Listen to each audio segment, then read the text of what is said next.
I look like Steve Jobs right now. But a very sexy Steve Jobs. Thank you. Or The Rock. Yeah, Yes, exactly. The Rock. Okay. The Rock. When he had the curls. I'll take that. And like the fanny pack. Yeah.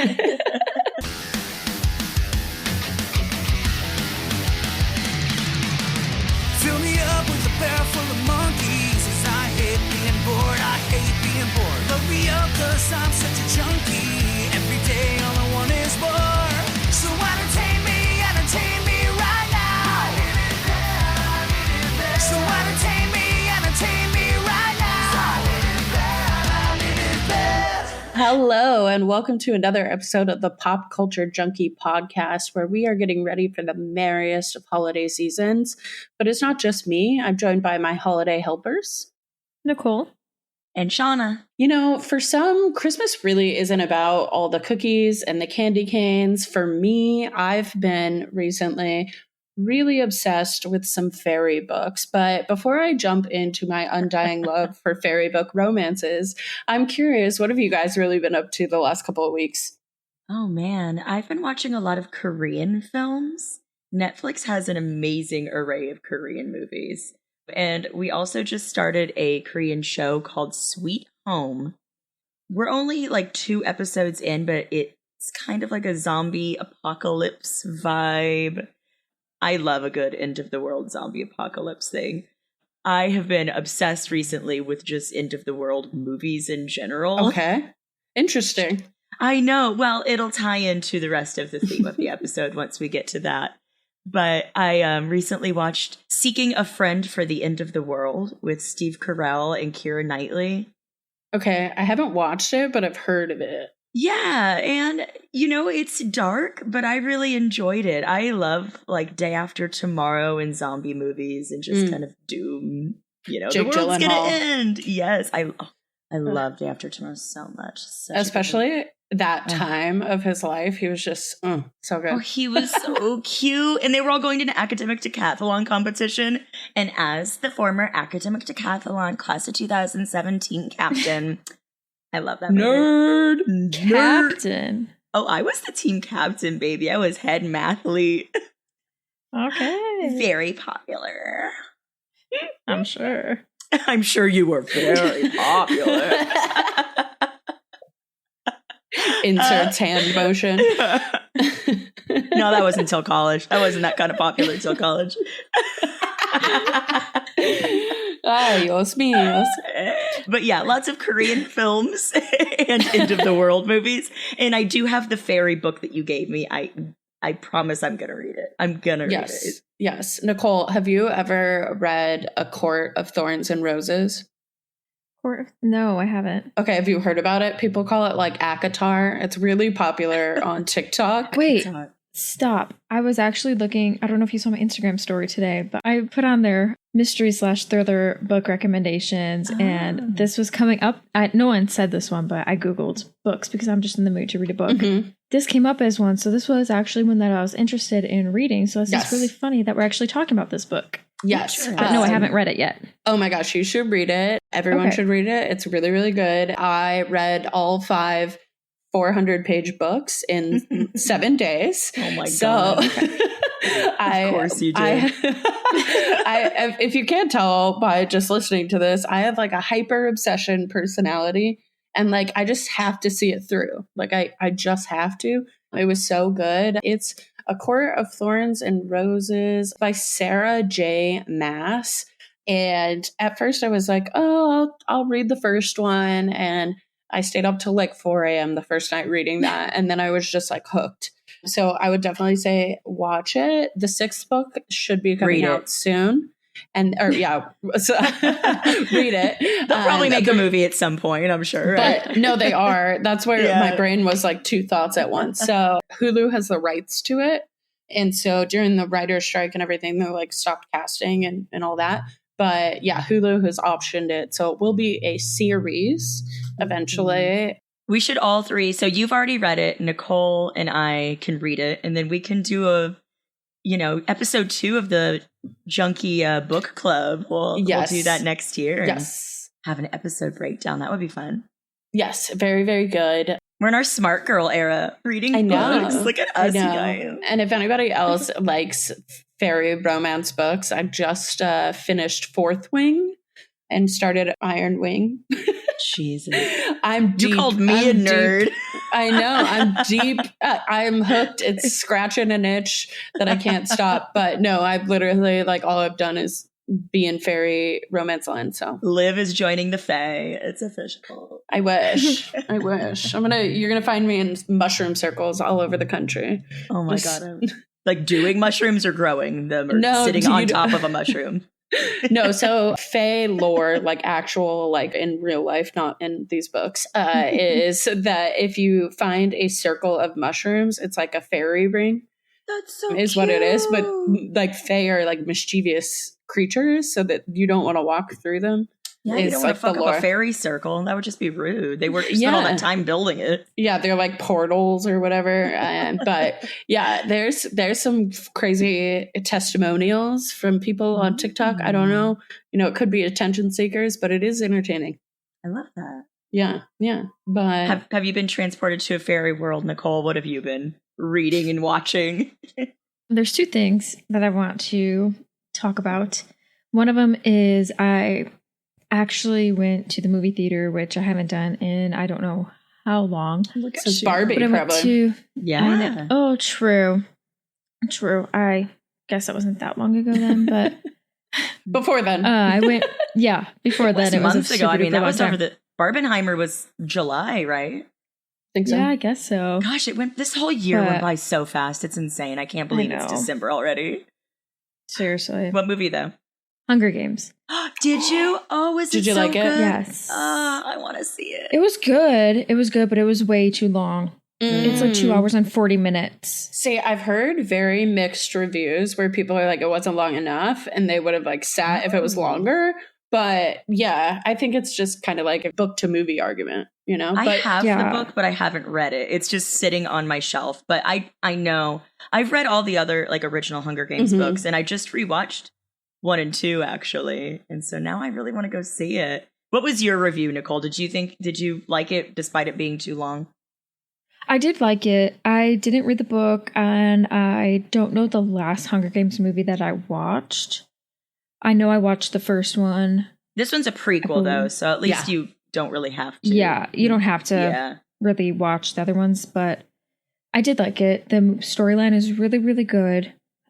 It got to a certain point for me personally where I was just like, when is it going to end? Maybe it is because I didn't read the book, but also too, it was like later at night. It was like, I think the show we went to was like an 8:05 show. So by the time it was over, it was almost 11 o'clock at night. Sleepy. Yeah, I can't stay up that late anymore. So I was just like, okay, what time is this over at? But other than that, I thought it was really, really good. The storyline was really good. I did like the girl who played, oh my gosh, I think her name's like Lucy Bird or Lucy. Yeah. Yeah, she's going to be Lucy Gray. Lucy Gray. Lucy Gray. Yeah. She was really good. I loved her acting. And then the main actor, I liked him a lot too. I thought they played really well together. Yeah, he's hot as a blonde. I'm like, yeah.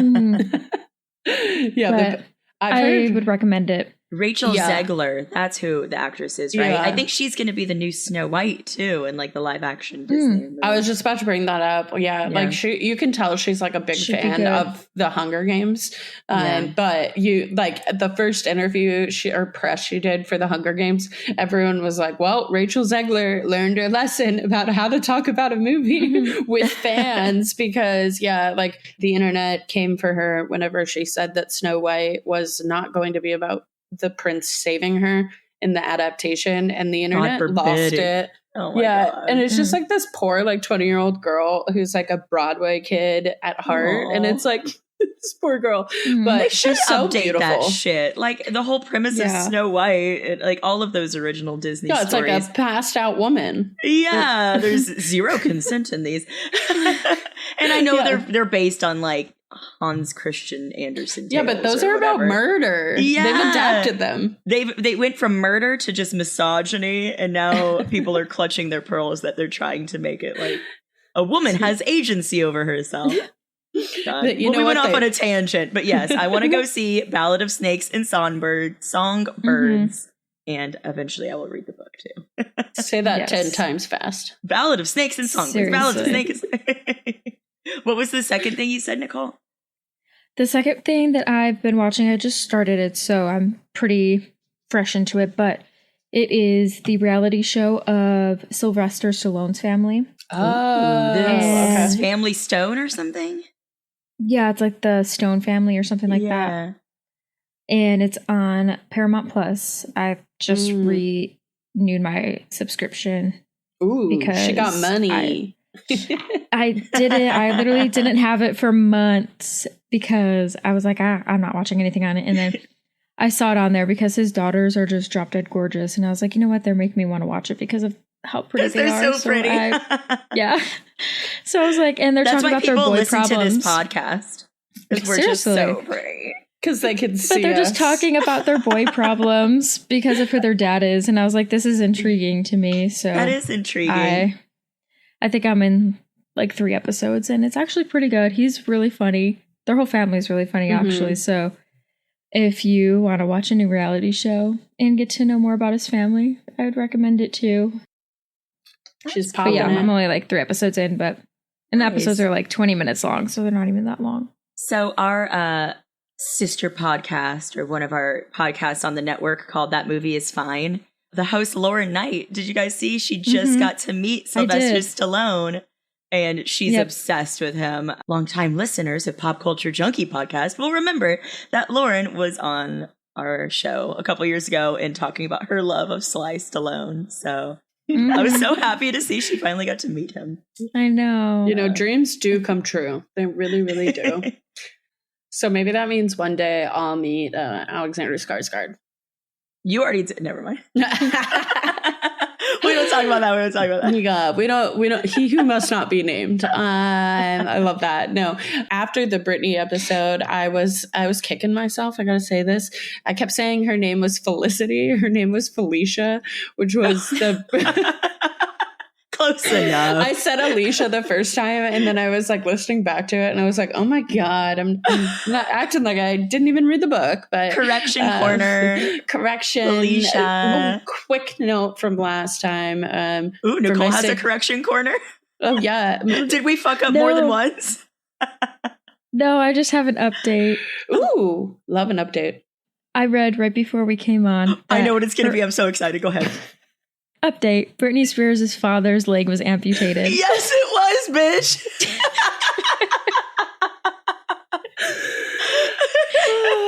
Liv sent me this today and she's like, see, this bitch is dying. Karma is my boyfriend. Karma is a cat. Karma is your leg being amputated. We're all going to hell. You don't need to tell us. Pour one out we'll for meet Jamie. Yeah, we'll meet him down there. We'll be in like the fun area though, with like Lil Nas X, just like on the stripper pole. I would love that. If hell was Little Nas X giving me a show, I would not be mad. But it is a figurative place, so we will leave it at that.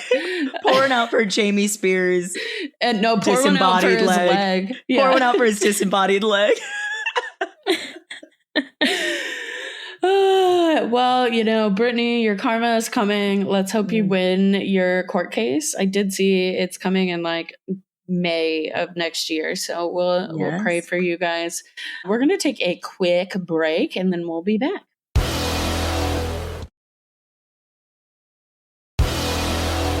So Christmas can be really dark. It comes very close to winter solstice, which is the darkest day of the year.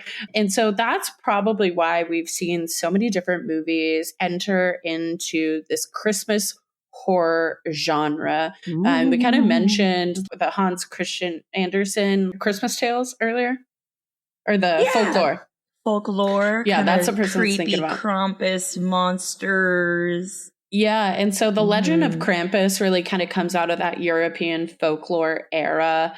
And that's really kind of the earliest that we see it. But, you know, the Christmas horror genre has been around ever since A Christmas Carol, which was the first movie to really kind of feature the spookiness to Christmas with the ghost apparitions. But holiday horror really started to become really popular in the early 1970s. And so, kind of looking at this Christmas horror genre, like, what do you think it is that draws people into watching this? So I think we are just all so accustomed to Halloween being the spooky time of year that mixing a joyous occasion like Christmas or just winter holidays in general with a story about murder or ghosts, it kind of seems like it would be, I don't know, that juxtaposition there doesn't make the most sense. And then when you put it together, it's just so satisfying that I think because we don't expect it to make sense is why it's so good, if that makes sense. Yeah. You think that Christmas movies all have to be about happiness and family and falling in love, and Hallmark makes us think it's about two white people in Christmas sweaters saving the town square with cookies. And then when you see one come out and it's about ghosts and murder and Santa slaughtering people, you're like, this is intriguing. It kind of mixes it up. Yeah. I agree. I think, too, people are just obsessed with, like, true crime and stuff. So the more these types of movies come out, the more people you will have that want to watch it. Especially nowadays, I feel like true crime, not saying that these are true crime, but it's in that genre. Mm-hmm. True crime is just becoming more and more popular. And people are, like, psychologically just into true crime. I know me and Olivia are into true crime. We're true crime fanatics. Well, she is more than me, way more than me. So movies like this are just... I used to be until one of my favorite podcasts, besides this one, of course, they're breaking up. They just, wine and crime, pour one out for a wine and crime podcast. But I have to get to a new true crime. But no, I agree, Nicole. Like, we all have a bloodlust. We're all bloodlusty and thirsty. We want that gore.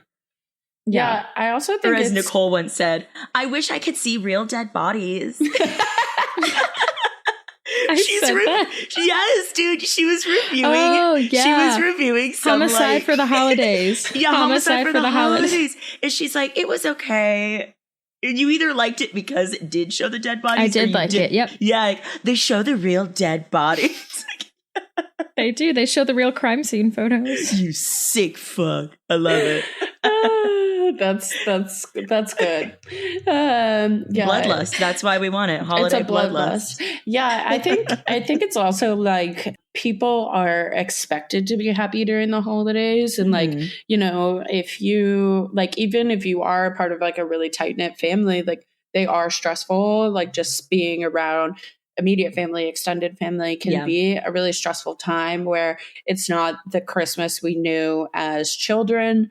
And so that kind of like those children's movie, rewatching those movies and those stories necessarily might not resonate. So I feel like it's also like these people seeking out kind of like an aged up version of holidays, or kind of putting the silliness of Christmas, but putting it into a horror lens. So yeah, I think it's been really, really interesting.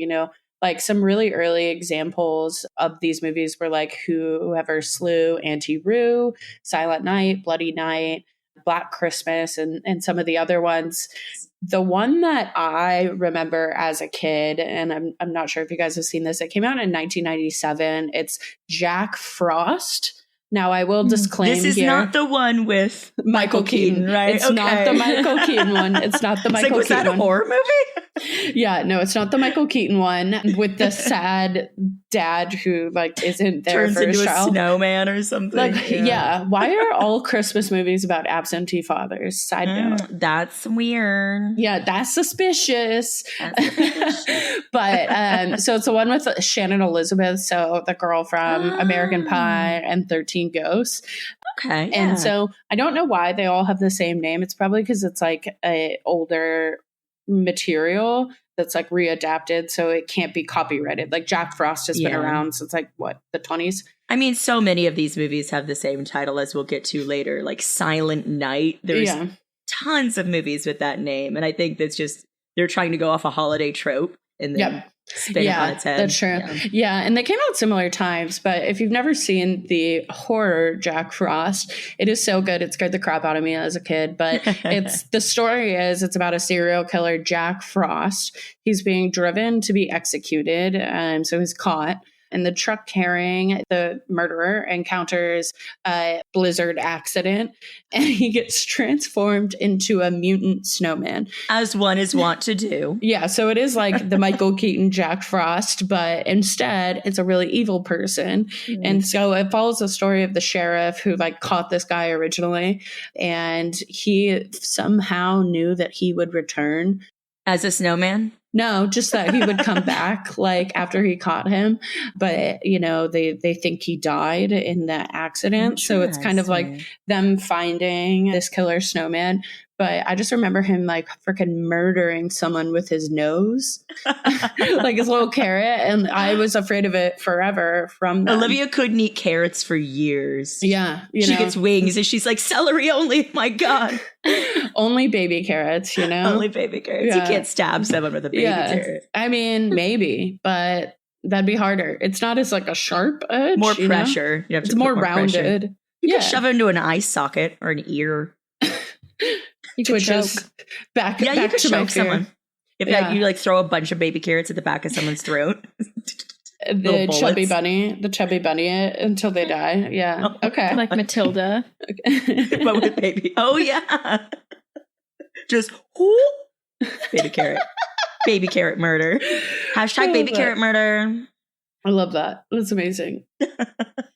Well, I'm going to have to watch that next. That sounds oh my God. You've never seen it? No. And you know, there are so many cheesy ones. Like as I was looking through Netflix for these, just gingerbread men that turn evil, Santa turns evil, all these B horror movies, which I'm sure would be amazing after a few drinks. Mm-hmm.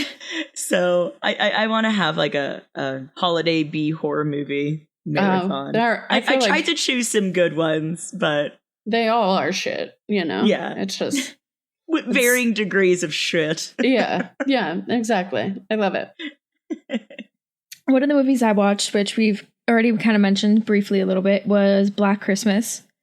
Which one? I watched the 1974. Okay. That's the good one, yes. Yes, and thanks for the recommendation, Shauna. You're welcome. I was lost. I was like, I don't know which ones to watch, because there were a lot, but I was like, these all look kind of goofy. So I was like, what's a good one? So I watched this one and it actually was really good. It is about a group of sorority girls that are being stalked on their Christmas break. And the main girl, Jess, she keeps getting phone calls at the sorority house. And it's kind of just like your typical, if you know the movie Scream from Halloween, it's kind of like those types of phone calls where it's just someone on the other end kind of like talking, kind of scary like voice. Breathing. Heavy breathing, yeah. That type of phone call. That was more Britney sexy breathing. Oh, thank you. I'm just sexy. You know, I can't help it. Stop breathing so sexual. This is just a Britney 2.0 episode. It really is. It really is. Or 3.0 since we already had a 2.0. Yeah, there we go. 3.0. And so it kind of starts off with a girl in the sorority being murdered, and she's kind of chilling up in the attic from what I remember. And the father of this girl that's murdered comes to the college campus, and he's supposed to be meeting her at like 1 o'clock in the afternoon to just kind of hang out with her, meet up with her, and she is not there to meet up with him. So he starts getting a little worried. He ends up going to the sorority house, kind of looking for her and everything on campus, is not finding her. They don't really think anything of it. They're like, oh, she's probably just with the boy. The police like a slut say that. She's with a boy. Ew. This is 1974. Yeah. How dare she have a boyfriend? They brush it off like it's nothing. And then as they have a search party later come out trying to look for her, they find another girl murdered in the park by the sorority house. And this kind of gets their worries up a little bit more. So then the police put a bug on the sorority house phone, so every time that phone rings, the phone at the police station will ring. So they can find out the location of where the person on the other end is calling from. They figure out that the person calling is in the sorority house. The calls are coming from inside the house. they try not to freak out Jess, but the police officer says, it's in the house. It's in the house. Mhm. And obviously they freak her out. Don't freak And out. Jess, Yeah, like, Jess what do you tells- mean? You're like, of Right. course Take I'm this gonna very scream. calmly, Yeah. but and Jess is dating a guy named Peter. And this is at the beginning. I should have mentioned this earlier because this is actually a pretty big part. Jess is pregnant and her boyfriend Peter is a part of the monastery, I believe it's called. Or he's a part of the church or something. He's a priest. or religious like, boy. Yeah. Yeah, he's a religious boy. And so she wants to get an abortion and he's telling her, no, don't get an abortion. And she's like, you can't tell me what to do with my body. And I'm like, yes, queen. Girl, yes. You tell him. But anyways, this kind of triggers him. So and then it leads to him never being there when the phone calls are coming in. And then she is putting it together that it might be Peter, which is her boyfriend, blah, blah, blah. That's that movie. Ended up being really, really good. I really enjoyed it, actually. It too. Yeah. It was really good. This is bad of me, but I've only ever seen the 2006 version with Michelle Trachtenberg, and I've heard that that is the worst one. So I wanted to watch that one just because I do have a soft spot for Michelle Trachtenberg. it's our or however you say girly. it. Yes, it's our Donnie. I love know. her. It's But a I little did see that it had sister. shit reviews. So It's so bad, but it does have Oliver Yeah. Hudson in it. definitely recommend the 70s version. It has that perfect 1970s aesthetic, you know, just the old school telephone ringing on the wall, and all of their outfits are just so groovy. I think it makes it Yes. spookier. And then the scene in the attic. I don't want to, not to spoil a movie that came out In the 40 70s. years ago. But yeah, I agree, Nicole. It's really good. It is really good. I thoroughly enjoyed watching it. I am going to describe a movie that I watched that it's been sitting with me for a couple days since I viewed it. And it's funny because another movie by the same title just came out recently. So the one that I watched is called Silent Night. It stars Keira Knightley, Matthew Good, Lily Rose Depp is in it. Looking And- so hot. Right? A movie just came out called Silent Night. Gosh, in December, within the last month or so. And I think it's also set in the holidays, and it's a silent film. So it's about yeah, so I think the whole shtick is that there's no lines or very little lines in the movie. So haven't watched that one yet. It's got Joel Kinnaman. It looks pretty good. This one is the Keira Knightley film. It was filmed in 2019. And that's important because it is in the before times and it's pre-COVID. So the gist of the movie, in the beginning, you don't really get what's going down. I knew because I had read the synopsis and I didn't describe it to my husband. And I just said, oh, we're going to watch this movie. Like, it seems really interesting. And as they're gathering, all these friends are coming back from college at somebody's house in the mountains, huge, snowy, gorgeous. They're all showing up and they're very overdressed, like very glamorous. But then they keep saying things like, oh, we're out of water. I'm sorry the store didn't have any more. And, well, the kids had to rob a convenience store to get the last pie. And they're like letting the kids cuss. They were like, yeah, it's fine. You can cuss for the rest of the day. We don't care. And so it's like these little nuggets kind of sprinkled in, like, what's going on here? Come to find out, it is the end of the world. The apocalypse is happening on December 26th.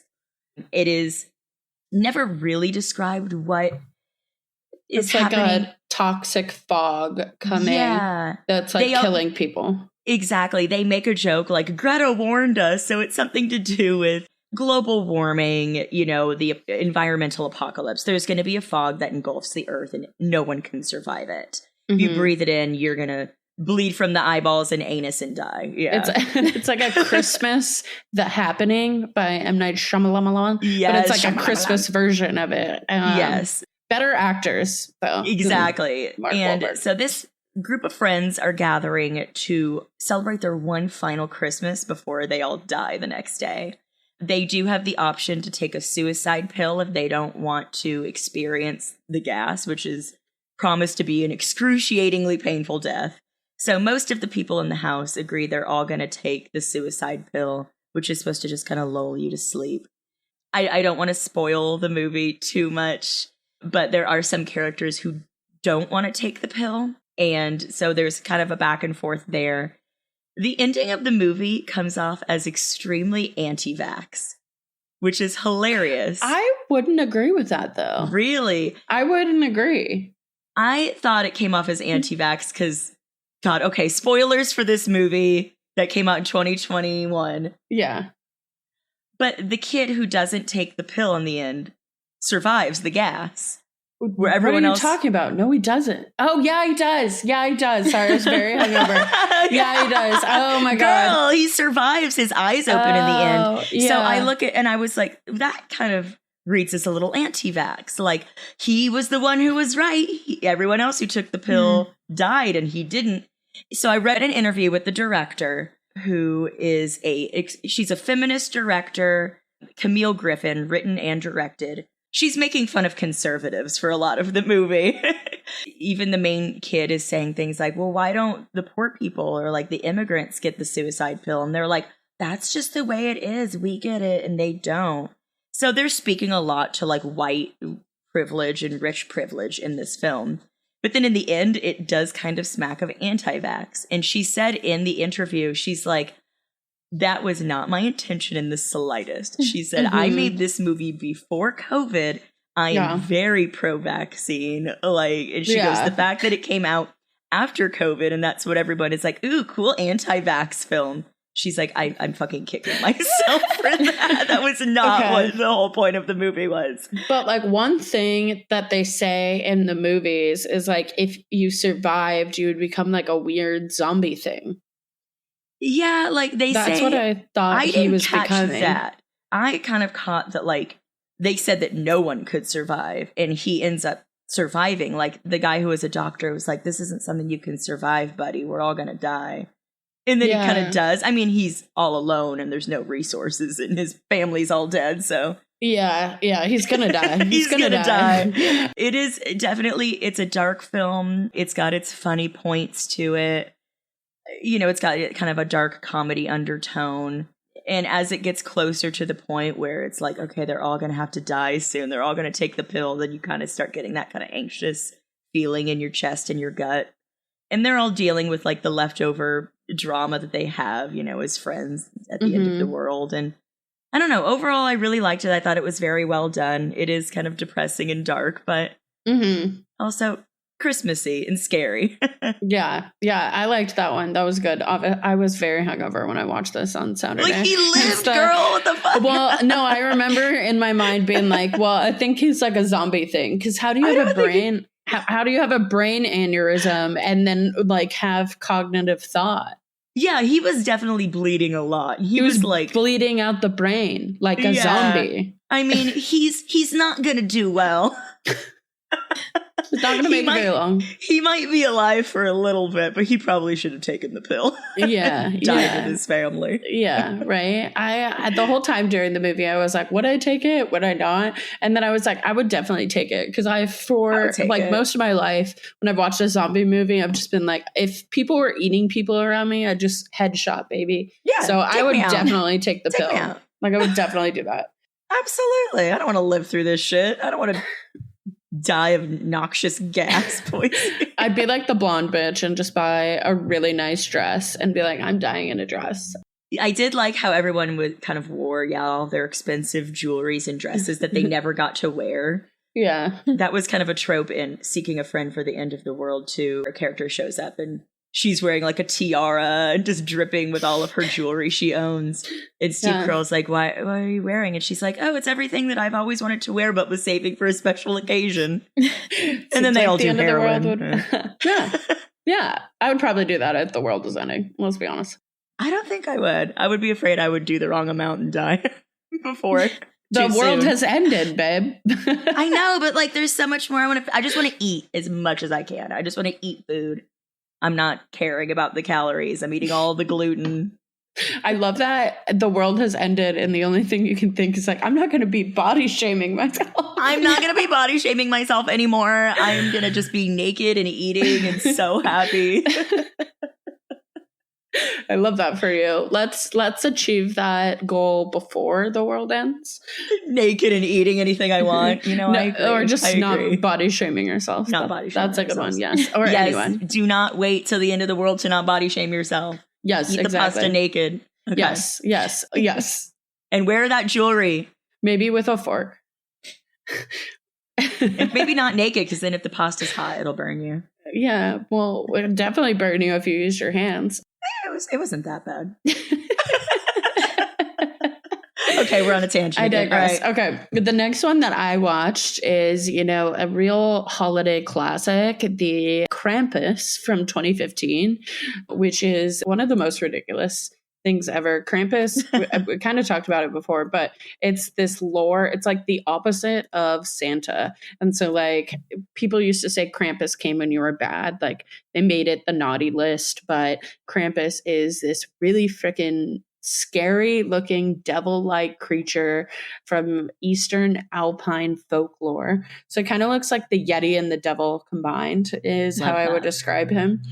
But this movie is so silly. So it has Toni Collette, Adam Scott, David Koechner, and it is so silly. So it's like this little kid who still believes in Santa, and his like grandmother is like German. And so she used to live in Germany, like back in the day. And she convinces him to like still believe in Santa, but his cousins are like bullying him and making fun of him. And they find the note. Dork. They find the note and they're like, Santa isn't even real. And so he rips up this note and throws it out the window, like disregarding Santa in his life, and like Santa's not real.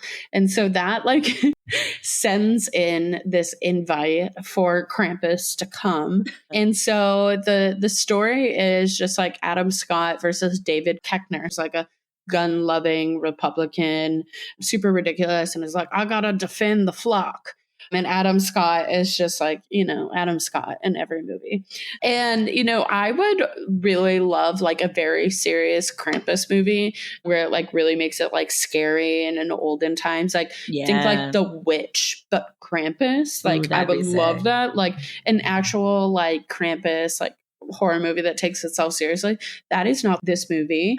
They literally have like these little merry bands of like gingerbread men that are like teabagging people. I want to see the Rotten Tomatoes scores for this. I'm going to assume it's low. It's 66, which just feels right. Oh. Yeah. 66? That's fun. That's fresh. Oh, and then the next one for Google users is 69. So, Nice. But I don't think it's that good. I think people were just determined to make the movie. Get it to 69. Yeah. I think that was what was happening here. But they have like these, it's just really, really silly. But the ending is pretty good. And I think it's like a good horror movie where like the ending doesn't turn out the way that you think it's gonna. And it kind of like flips the like Christmas movie, like everything's great and everything will be fine, like trope. And it gets a little like Black Mirror-ish at the end of it. But yeah, I really liked it. It's very, very silly and pretty funny if you want to see some Koechner jokes. It's very like his style comedy. Yeah. But there are a ton of Krampus movies as well. But this one is the 2015 one. What was your next one, Nicole? My next one was Better Watch Out. Ooh. And I don't know if there's multiple of these, but if there is, I watched the 2016 version. I've seen that one too. I still don't know how I feel about it, so I'm interested to hear your take on it. Also, just putting it out there, I watched both of my movies on Peacock. If you are interested in watching either of those, especially the Black Christmas 1974 version, it's on Peacock. Krampus is also on Peacock. Oh, hell yeah. It is about a quiet suburban street babysitter, and she must defend a 12-year-old boy from intruders, only to discover it's far from a normal home invasion, which is a great description because, for me, I was very shocked by the twist that was taking place in this movie. Me too. It has, I'm going to butcher her name, so I apologize. Olivia DeJonge. Yep, I was going to pronounce it that way. Olivia DeJonge. Us Olivia's got to stick out for other Olivias. Pronounce their names right. Yes. I actually liked it. I think because of the twist that it had. It starts out with the girl, the babysitter, babysitting the 12-year-old boy. And just like any babysitter and female babysitter with the boy. He has a little crush on her. Oh, yeah. He's trying to get her interested in him. She's like, no, this is a little weird. Like, I'm your babysitter. And this kind of triggers him. I don't know if I should. Evil little bastard. Yeah. Yeah. Do we want to give away the twist? Yeah. It's a great I guess twist. I will, because I'm just going to give it away because I can't talk about it if not. In 3, 2, 1. Okay, go. The 12-year-old boy is the home intruder. Mm-hmm. He's the one that is killing everyone. And he's a fucking psychopath. This kid is a little serial killer in the making. And he is insane. The way it ramps up, I mean, he's a creep from the beginning. He tries to kiss her. And, they try to kind of write it off as like, oh, haha, he's just a silly boys will be boys. And I think that is the interesting kind of trope in this movie is how far can we take boys will be boys? Because he goes from like trying to kiss her and then eventually committing lots of murder and like fondling her breast and like, I mean, luring people over to kill them. And he doesn't understand like the scope of what he's doing. It just keeps ramping up so violently. I feel like it's like such a common trope in like movies where it like plays on you expecting like the babysitter and the kid to like live and win. But he's evil. Yes, he's crazy. But Ashley, who is the main character, she has a boyfriend. The boyfriend comes over and she's so kind of locked up. She's trapped to a chair in the kitchen. And her boyfriend is searching for her in the house. And the boy, Luke, who is the 12-year-old boy that she's babysitting, is kind of following him around the house. And he's like, you're not going to find her. She's on her period. She's not feeling well, blah, blah, blah. And the boyfriend's like, well, I don't really care. Like, that's nothing for her to be embarrassed about. Like, I want to help her, make her feel better. And it comes to a point where he's just annoyed. So he gets his baseball bat, hits him. That doesn't really do anything to the boyfriend. He gets back up. The boyfriend ends up getting locked up with the girl, with Ashley in the kitchen. But then he ends up getting murdered, which they quote in the movie, which I love because Home Alone is my favorite movie. Yeah. Home Alone style with the paint can to the face from the banister. They Home Aloned him. Which I wish, honestly, as bad as it sounds, I wish we could have like saw it happen. Yeah, they definitely cut away very specifically, but I do think I really like that eerie shot with the blood dripping down mixed with the paint. Like, something. It reminds me almost of in Hereditary when her head hits the pole, but it doesn't show it. And you just hear it and you know what happened is really bad and you're kind of left to your own imagination. Yes. Yeah. But I will say my favorite part is the ending when he's in his room and the pencil's on his little door. And, well, I guess that's not my favorite part, but the very end when they're like, the police are like, we have one alive. We have one alive. Oh, yeah. And you just see Ashley getting into the ambulance and she just sticks up her middle finger at him right in his window. And I'm like, yes, queen, you tell them exactly what happened. So I was really not, when it got to the end where it looked like he was going to get away with it. And yeah, we're spoiling this entire movie. Sorry, guys. Yeah. When it got to the point where it looked like he might get away with it, I was like, I don't think I like this movie. Like, it's really sick that this kid is getting away with this. Like, yeah, boys will be boys. He's getting away with all of this shit. And he's going to be a little serial killer. But then when she ends up being alive, and I'm like, oh, okay, all right. Yeah. Now I feel a little better, even though we're poor. We won't give away all of the kills because there's multiple in this film. But then in the very end, did you see the after credit scene? Where he goes to his mom. He's like, I'm really worried about Ashley. I think we should go visit her in the hospital. And I was like, no, come on, man. Come on, man. Yeah, it's like hinting that like the mom might drive them to the hospital to check on Ashley. Yeah, they probably did it as like a let's do a second one kind of thing. It's just like a her in freaking Hail Mary, like let's try, or the night after Christmas or something. Yes, like that. They leave it a little open in the end. I like to think that she got this kid put away and never to see the light of day again. But it definitely is a good twist. I agree. I was very surprised with the twist. I love that. Well, we will end this with a movie that I won't go into too much detail in because we talked about it on the podcast before, and it did just come out last year. It's Violent Night, starring our daddy favorite, David Harbour, as Santa Claus. I wildly recommend this movie. So it is about Santa Claus. He's kind of disillusioned with Christmas at this point. The Christmas magic is going out of the air. It opens and he's at a bar and he's like, ugh. And there's like a Santa impersonator there and like, how long you been doing this shit? And he's like, too long, kind of thing. He ends up going to a house. It's a very wealthy house and it's being broken into by, gosh, how do you even describe them? Like hitmen? Hitmen mercenaries, yeah. Breaking into the house in order to steal this $300 million cash fortune. The daughter in the house is hiding. She has a walkie-talkie that she was given to from her dad that he promises will connect her to Santa. And it works. So there are some amazingly gory scenes in this movie, some Christmas themed kills involving candy canes and light bulbs and reindeer.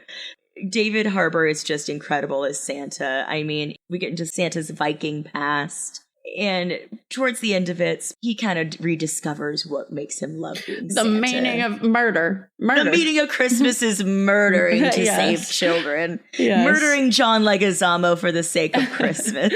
I watched that movie on Christmas last year with my family. It was great. It was really brought us together, you know? I loved it so much. I mean, it's so gory, and there is a little homage to Home Alone in it as well, just kind of setting up those little Christmas traps to take people down, take the bad guys down. The little girl in it is so adorable, and her relationship with Santa is, you know, just kind of the crux of the film, and she kind of helps him as he defeats all of these bad guys that are all named after Christmas tropes as well. I think Scrooge, John Leguizamo's character, the main bad guy, is Mr. Scrooge. Yeah, I definitely recommend it if you guys haven't watched it yet. Again, it just came out last year. I know it's still kind of... It was during the Stranger Things renaissance of David Harbour. Lily Allen's husband. That's right. They are married. I don't remember what I watched it on, to be totally honest with you, but I'm sure it's widely available because it is relatively new. Yeah. I love it. Well, I think that about wraps up another naughty and nice episode of Pop Culture Junkies. We hope you have the best holidays whenever you are listening to this. But before we take our long winter naps and go hibernate like the chubby little bears that we are, Nicole and Shauna, where can the listeners find you on social media? You can find me on Instagram and TikTok at Nicole_Eldridge. You can find me, Shauna, on Instagram, Threads, and TikTok at Shauna Trinidad, ShaunaTrinidad. And you can find me, Olivia, on Instagram at Livy Maries, LIVIMARIEZ, or on TikTok at Live Yo Life 420.